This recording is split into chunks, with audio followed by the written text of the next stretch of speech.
Today in our video we are going to learn about types of database architecture. In our last class we studied about the RDBMS architecture or database abstraction, or it is also known as database architecture. A database architecture, that is DBMS architecture, helps in design, development, implementation and maintenance of the database. A database stores critical information for the business. Selecting the correct database architecture helps in quick and secure access to data. So let us see the different types of architecture in today's class. There are three types of database architecture. The first one is logical one-tier architecture, logical two-tier, that is client-server architecture, and logical three-tier client-server architecture. The first type of architecture is logical one-tier architecture. Here the data, that is DBMS, is the only entity where the user directly sits on the DBMS and uses it. Any changes done here will directly be done in the DBMS itself. The simplest of the database architecture is a one-tier architecture where all the client, server and the database all reside on the same system. Anytime you install a database in your system and access it, but such architecture is rarely used in production.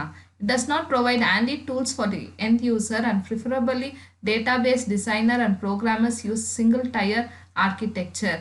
Two-tier architecture, that is client server architecture. In this type of architecture, there is a client and there is server, that is two-tier architecture. And it is used for user interface program and application programs that runs on the client side. An interface called ODBC, that is Open Database Connectivity, provides an application program interface that allows the client side program to call the DBMS. A client program may connect to several DBMS. In this diagram you can see there are client 1, client 2, client 3. All the three clients can access the database. That is the server, there is client as well as the server. So it is called as two-tier architecture. Three-tier architecture. In three-tier architecture there is three layers, that is presentation tier, application tier and the database tier. This architecture is commonly used by web applications. They are used for internet purpose. The intermediate layer called application server or the web server stores the web connectivity software, and the business part of the application uses to access the right amount of data from the database server. This layer acts as a medium for sending partially processed data between the database server and the client. There are three tiers as I told you, that is a database tier. At this tier only the database resides, and application tier, that is a middle tier. At this tier the application server program which resides. For a database tier, the application tier is the user, and this tier works as a mediator between the other two tiers. The user tier, that is the presentation tier, the end user sits on this tier. From the user aspect, this tier is everything. At this layer, multiple views of the database can be provided by the application. The best example for this type of architecture is internet.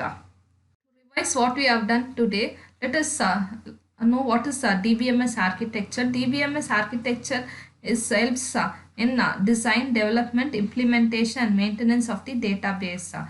There are different types of architecture, that is logical one-tier architecture, two-tier architecture and three-tier architecture. The simplest of database architecture is one-tier architecture, where the client, server and the database all reside on one system. The two-tier architecture is a client-server architecture, where the presentation layer runs on the client and the data is stored on the server.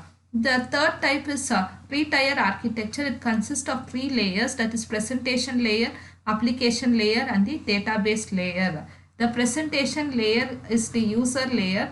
The user can be a person who is using a PC, that is a system or a tablet or a mobile, etc. The application layer is an intermediate layer, and the database layer, that is the actual database will store in the database server in this layer.